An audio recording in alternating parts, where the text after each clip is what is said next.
कहते हैं हर माँ बाप अपने बच्चों का बचपन खिलते हुए देखना चाहते हैं, लेकिन जरा सोचिए अगर कोई बच्चा जन्म के कुछ सालों में ही बुजुर्ग दिखने लग जाए। जी हाँ, बुजुर्ग शब्द का इस्तेमाल कर रहा हूं। चेहरा झुर्रियों से भर जाए, बाल झड़ने लगे और शरीर कमजोर पड़ जाए, कैसा लगेगा? मध्य प्रदेश के रायसेन जिले के सालेरा गांव में 3 ऐसे बच्चे हैं जो प्रोजेरिया नामक का दुर्लभ बीमारी से जूझ रहे हैं। एक ऐसी बीमारी जो बचपन को बुढ़ापे में बदल देती है। सोचिए, आप 22 साल की उम्र में 65 के दिखने लगे, चेहरे पर झुर्रियां, उड़ते बाल और कांपती आवाज हो जाए तो क्या हो? हर कोई जिंदगी भर जवान रहना चाहता है, लेकिन जरा सोचिए अगर बचपन में ही कोई बुजुर्ग दिखने लगे। ऐसे ही कुछ हुआ है मध्य प्रदेश के रायसेन जिले के एक छोटे से गांव सालेरा में, जहां 3 बच्चे ऐसी दुर्लभ बीमारी से जूझ रहे हैं जो कम उम्र में ही शरीर को बुढ़ापे की ओर धकेल देती है। ये बीमारी है प्रोजेरिया। चल नहीं पाती हूँ, चलने में प्रॉब्लम होती है, सांस भर आती है। अभी कम पढ़ाई कहाँ तक की आपने? 5वीं तक की थी, तो स्कूल छोड़ दिया क्यों? चलने में प्रॉब्लम होती थी। इस बीमारी का नाम है प्रोजेरिया। यह एक ऐसी दुर्लभ बीमारी, ये बीमारी उम्र को उल्टा दौड़ा देती है। पीड़ित बच्चे बुजुर्ग जैसे दिखने लगते हैं, झुर्रियां हो जाती हैं, बाल झड़ने लगते हैं, बच्चे युवा उम्र में ही कमजोर हो जाते हैं। दुनिया भर में अब तक 450 मामले सामने आए हैं। भारत में 60 बच्चे इस दुर्लभ बीमारी से जूझ रहे हैं।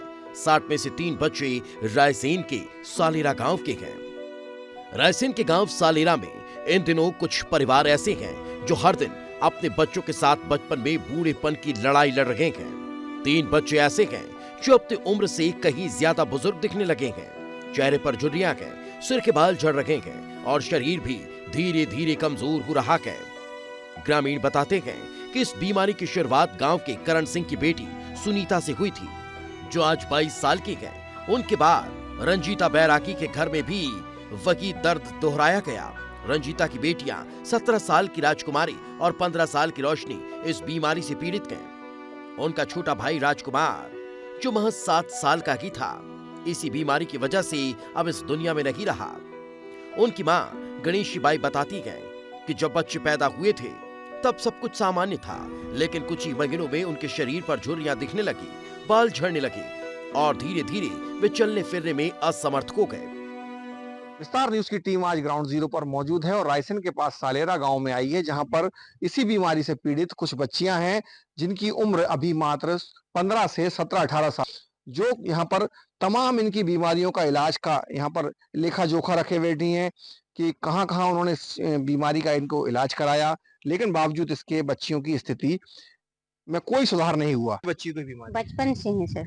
तो आपने कहां कहां दिखाया, क्या थोड़ा बताइए इसके बारे में? हमने एम्स हॉस्पिटल भी दिखाया, एलबीएस भी दिखाया और एक और है, उसका नाम नहीं आ रहा है, उसमें ही भोपाल में 15 दिन उसमें भी भर्ती रखा, यहाँ के हॉस्पिटल में भी भर्ती रखा, उससे कुछ ही लाभ नहीं मिला हमें। तो आपके 3 बच्चे इस बीमारी से जी हाँ, अभी 3 बच्चे थे। क्या क्या नाम उनके? एक राजकुमार लड़का था और राजकुमारी लड़की है, एक रोशनी है लड़की। तो अभी एक बच्चा शांत हो गया जी। तो 2 बेटियां बची हैं जी। अच्छा, तो शासन की ओर से कभी कोई लाभ नहीं, कुछ लाभ नहीं मिला हमें। रायसेन जिला अस्पताल के शिशु रोग विशेषज्ञ डॉक्टर प्रतीक शर्मा बताते हैं कि इन बच्चों में प्रोजेरिया के लक्षण 7 साल पहले ही नजर आने लगे थे, लेकिन अभी तक उनकी कोई बड़ी या विस्तृत जांच नहीं हो पाई। सरकार ने दुर्लभ बीमारियों के लिए national policy for rare disease बनाई है, मगर अब तक इन बच्चों को उसका लाभ नहीं मिल सका। यहाँ पे 4 पेशेंट्स ऐसे हैं जो कि प्रोजेरिया नामक बीमारी से ग्रस्त हैं। उसमें से एक की मृत्यु हो चुकी है, बाकी 3 अभी भी जीवित हैं। प्रोजेरिया एक ऐसी बीमारी है, रेयर जेनेटिकल डिसीज है, जो कि हमारे इंडिया में 60 पेशेंट्स हैं इसके, और ओवरऑल वर्ल्ड में लगभग 450 या 460 के करीब पेशेंट्स हैं प्रोजेरिया के। अब प्रोजेरिया जेनेटिक डिसऑर्डर कैसे होता है?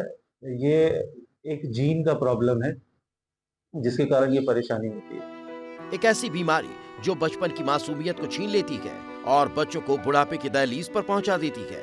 रायसेन के सालेरा गांव में ये बच्चे न सिर्फ बीमारी से लड़ रहे हैं बल्कि अपने सपनों को जिंदा रखने की कोशिश भी कर रहे हैं। याद कीजिए फिल्म पा में अमिताभ बच्चन ने औरों बनकर इसी बीमारी से जूझते बच्चों का दर्द दुनिया के सामने रखा था। लेकिन सालेरा गांव के इन बच्चों के लिए ये कोई फिल्म नहीं, ये उनकी हकीकत है जिसके दर्द भरी दास्तान से लोग जूझ रहे हैं। पढ़ाई तो अपनी छोड़ दी है, लेकिन कहीं ना कहीं जिंदगी की आस अभी बाकी है और ये चाहती है कि इनकी जो स्वास्थ्य है उसमें कहीं ना कहीं सुधार हो। सरकार इस ओर ध्यान दे ताकि इन बच्चियों को भी बेहतर जीवन मिल सके। विजय सिंह राठौर, विस्तार न्यूज, रायसेन।